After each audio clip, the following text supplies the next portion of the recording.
ایک لڑکا ایک لڑکی کو بہت پسند کرتا تھا۔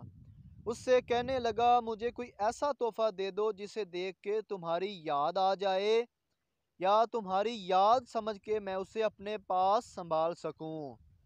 لڑکی نے اپنے جوتے کا تلوا نکال کر لڑکے کو دے دیا۔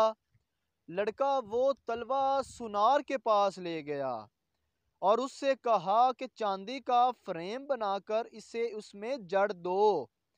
سونار نے کہا اگلے دن آ جانا۔ اگلے روز لڑکا تلوا لینے سونار کے پاس گیا تو سونار نے پوچھا یہ جوتا کس پیر صاحب کا ہے؟